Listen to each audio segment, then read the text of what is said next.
Apakah sebuah bangsa bisa dilahirkan kembali tanpa harus melalui luka? Apakah kebebasan datang tanpa bayaran?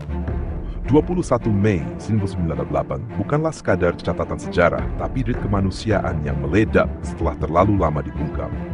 Hari itu kekuasaan yang digenggam terlalu erat selama 3 dekade akhirnya goyah karena suara rakyat tak lagi bisa disangkal. Krisis moneter hanyalah awal dari guncangan. Tapi sejatinya yang runtuh bukan sekadar rupiah, melainkan kepercayaan, pilar yang selama ini menopang legitimasi kekuasaan. Rakyat bukan hanya lapar karena ekonomi, tapi juga karena keadilan yang terus diabaikan.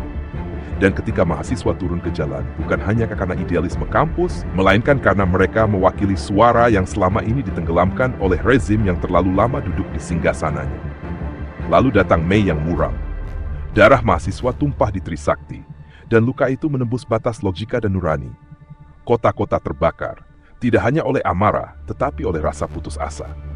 Kita melihat kegilaan mengambil alih nalar bangsa, tapi justru di titik nadir itulah keberanian menemukan bentuknya yang paling jujur. Gedung DPR diduduki bukan oleh kekuatan senjata, tapi oleh idealisme yang menuntut perubahan.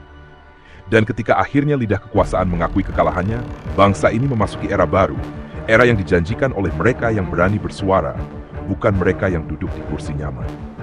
Reformasi bukan soal kejatuhan satu nama, ia adalah janji. Janji bahwa bangsa ini tak akan kembali tunduk pada ketakutan, tak akan lagi disetir oleh kepentingan yang mematikan keadilan. Namun, apakah janji itu masih hidup hari ini? Apakah kita masih menjaga bara semangat yang dulu membakar aspal dan halaman kampus? Reformasi bukanlah mimpi yang selesai saat fajar menyingsing. Ia harus terus diperjuangkan, dijaga, dan dihidupkan. Karena bangsa yang lupa pada luka akan mudah kembali terjerumus dalam gelap yang sama. Reformasi adalah luka yang melahirkan asa, dan asa itu adalah milik setiap rakyat yang percaya bahwa keadilan bukan utopia, melainkan hak yang harus terus diperjuangkan hingga benar-benar menjadi nyata.